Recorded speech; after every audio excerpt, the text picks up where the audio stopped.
The world is not fair. It never was. But here's the brutal truth. It's not designed to keep you poor. It's designed to reward those who refuse to stay where they are. Look around you. The evidence is everywhere. The same sun that melts wax-hardened steel. The same economic system that crushes the complacent catapults. The relentless into fortunes beyond imagination. So why do most people stay poor? Not because of luck, not because of circumstance, but because of something far more insidious, something they carry between their ears.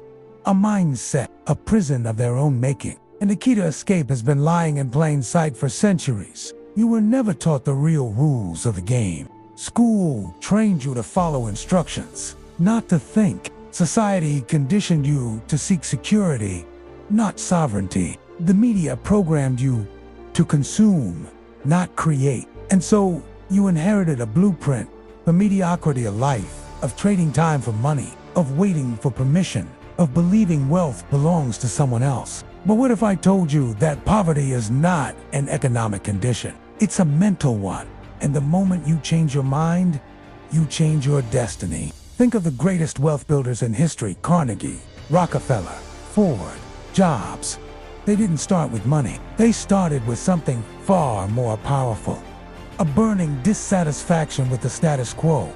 They saw lack and asked, why not me? While most see lack and say, why me? That shift, that refusal to accept limitation is where empires are born. Edison failed 1,000 times before he lit the world. Lincoln faced bankruptcy and political ruin before reshaping a nation. They didn't have different circumstances. They had a different relationship with failure. They understood what most never will. Poverty is not the absence of money. It's the absence of So let's dissect the real reasons most stay poor and, more importantly, how to break free. The first shackle, the wage slave mentality. The belief that a paycheck is the pinnacle of financial stability. But here's the hard truth. No one gets rich renting out their time. The wealthy don't trade hours for dollars. They build systems, assets, and leverage that multiply their efforts while they sleep. The middle class clings to job security while the rich bet on themselves. Which will you choose? The illusion of safety or the thrill of sovereignty? Then comes the second trap, the scarcity mindset. Most people see the world as a pie. If someone else gets a bigger slice, theirs must shrink. But the rich know the pie is infinite. Money isn't mined from the ground, it's created from ideas, solutions, and value. The moment you realize wealth is a byproduct of problem solving, you'll stop competing and start creating. Gates didn't build Microsoft by hoarding. He did it by envisioning a computer on every desk. Bezos didn't amass billions by scarcity. He did it by revolutionizing how the world shops. The question isn't, how do I get more? It's, how do I give more? Because the universe pays you in direct proportion to the value you provide. But here's where most fail. They never develop the third pillar. Unshakable belief. Not hope.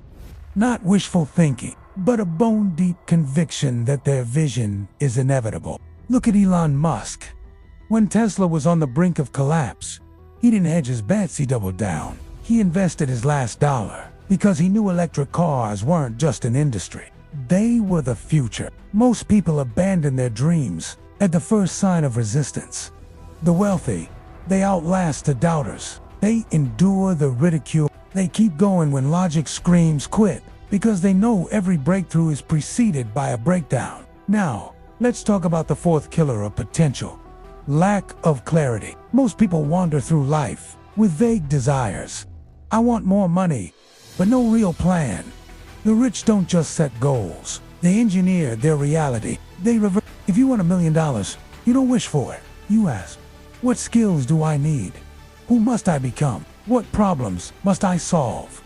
Clarity is the bridge between dreaming and doing. And without it, you're just another ship lost at sea. But here's the secret weapon. The wealthy wield without exception. Relentless execution. Ideas are worthless without action. Knowledge is powerless without application. The world is littered with geniuses who never shipped, creators who never launched, and dreamers who never dared.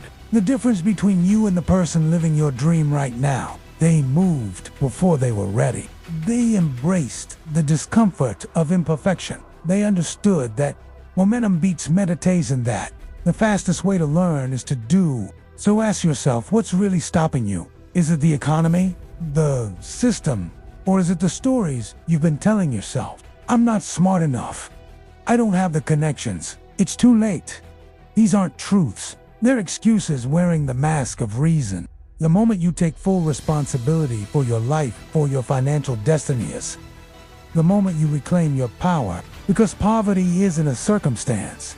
It's a choice, and the door to abundance swings open on a single decision. I refuse to stay here.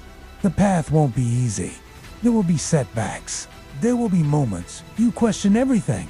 But remember this, every master was once a disaster.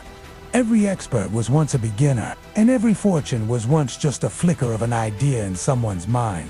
The only question that matters is, how badly do you want it? Because the world doesn't need more dreamers. It needs more doers, more believers, more individuals who will stare failure in the face and say, is that all you've got? More souls who understand that wealth isn't about money, it's about freedom. Freedom to live on your terms, to build, to impact, to leave a legacy that outlasts you. So what's it going to be? Will you remain a prisoner of your past? Or will you seize the pen and rewrite your story? The choice, as it always has been, is yours. Now go, build, rise, and claim what's yours.